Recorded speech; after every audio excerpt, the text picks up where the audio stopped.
Je m'appelle Raphaël, je suis volontaire au Pérou, à Arequipa. J'ai 21 ans et donc je suis volontaire pour l'association d'équithérapie. J'ai fait une école de psychomotricité, j'ai eu mon diplôme en juin et j'ai commencé un master international en psychomotricité. J'ai voulu partir au Pérou pour faire un stage. Je suis ici pour la sécurité des patients et le bon déroulement des séances d'équithérapie.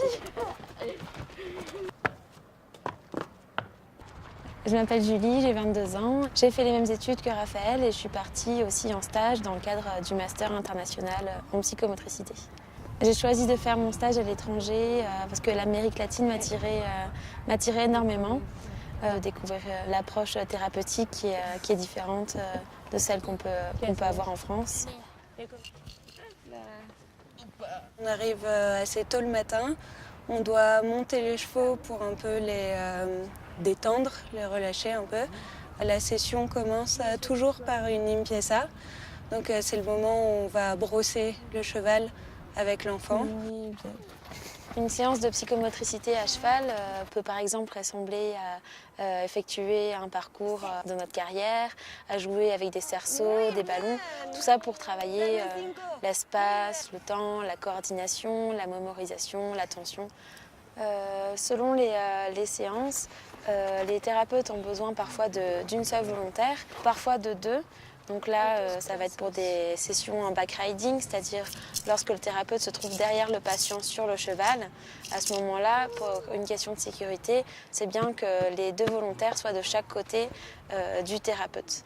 Et il y a d'autres sessions où le patient est tout à fait autonome, où il est capable de diriger son poney. Et à ce moment-là, on est plus dans l'observation ou alors dans l'action pour participer aux exercices proposés. APIPAG es una asociación sin fines de lucro, entonces solamente nosotros contamos con 3 personas a las que podemos nosotros pagar un sueldo. APIPAG no podría funcionar sin voluntarios porque solamente seríamos 3 personas que no podríamos trabajar. Atendemos a más de 50 niños. Nous, les volontaires, on travaille par demi-journée, soit le matin, soit l'après-midi, ce qui nous permet d'aller nous balader dans Arequipa ou bien visiter ses environs. Toutes les volontaires de l'association, on habite ensemble dans un appartement. C'est très sympa, l'ambiance est très bonne. Souvent, on reste là à discuter le soir ensemble, soit de nos expériences de stage dans l'association, soit de tout et n'importe quoi. C'est très sympa, il y a vraiment une super ambiance entre nous. Il n'y a rien à dire de plus. C'est super. C'était la première fois que je partais aussi longtemps de loin de ma famille et seule. Donc je pense que j'ai gagné en maturité. Professionnellement parlant aussi, ça a été très très intéressant. Ce qui m'a beaucoup apporté, ce sont les échanges avec les thérapeutes, puisqu'ils sont physiothérapeutes et c'était un métier que je ne connaissais pas auparavant. Donc les échanges ont été très enrichissants et m'ont beaucoup apporté pour ma future pratique professionnelle. Ici, j'ai appris énormément. D'abord, ce que je recherchais, j'ai découvert d'autres aspects de la psychomotricité grâce aux thérapeutes qui sont là. En plus, on a pu énormément parler avec les familles, ce qui était vraiment très intéressant aussi.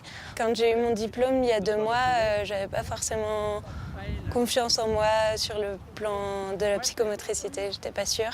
Et cette expérience ici m'a vraiment permis de ressortir sereine et je sais que maintenant, en rentrant en France, je pourrais être psychomotricienne. Muy bien.